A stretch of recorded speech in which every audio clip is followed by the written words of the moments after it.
ঘাটাল শহরে রামনবমী অনুষ্ঠানে দুই তারকা প্রার্থী দেব হিরণ। রামনবমীর অনুষ্ঠানে অংশ নেওয়ার পরে নির্বাচনী প্রচারে বের হলো দুই তারকা প্রার্থী।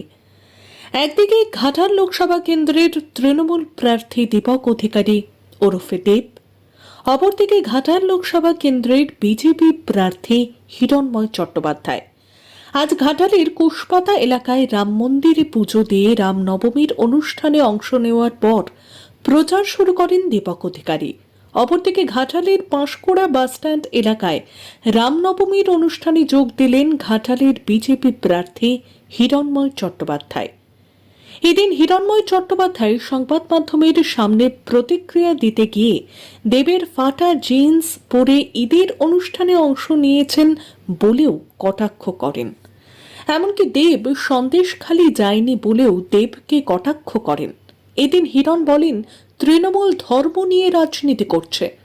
তবে এদিন হিরণ প্রসঙ্গে দেবকে জিজ্ঞাসা করা হলে ধর্ম নিয়ে রাজনীতি করছে তৃণমূল।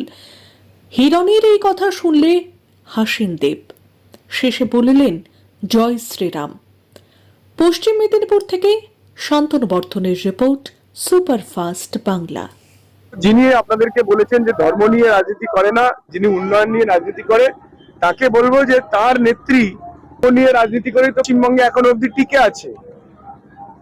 তিনি তো দুদিন আগে যে প্রার্থী এখান তৃণমূলের প্রার্থী, তিনি ঈদ করলেন ফাটা জিন্স পরে, দুটো হাঁটু বড় বড় করে দেখা যাচ্ছে।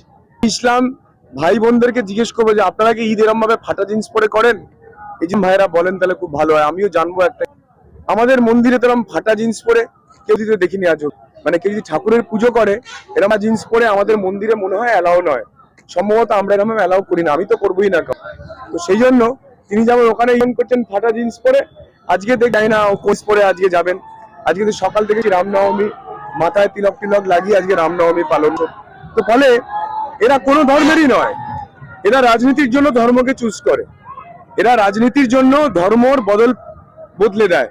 যখন যে ধর্মকে দিলে রাজনীতির ভোটটা পাবে সেই ধর্মের মধ্যে ঢুকে গিয়ে ধর্ম পালন করেন। আমি সত্যি এর জন্য লজ্জিত একজন হিন্দু হিসাবে। আমি হিন্দু, আমি গর্বিত। আমি হিন্দু ধর্ম পালন করি, এটাই আমার সবচাইতে বড় কর্ম, এটা আমার ধর্ম।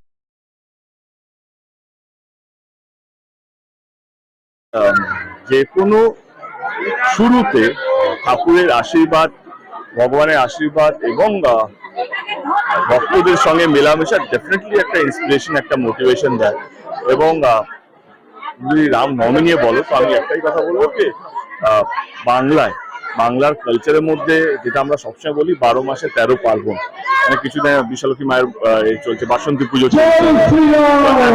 হচ্ছে।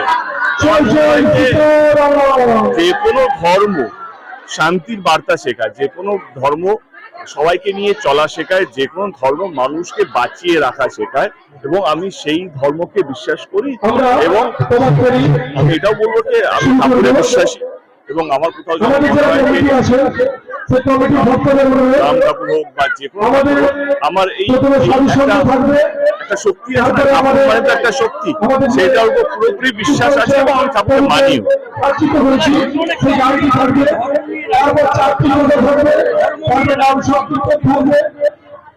তারপরে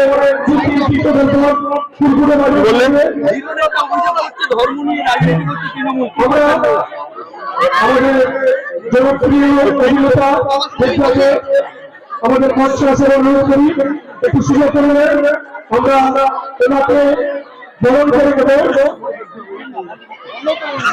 ধর্ম নিয়ে রাজনীতি করছে, জয় শ্রীরাম।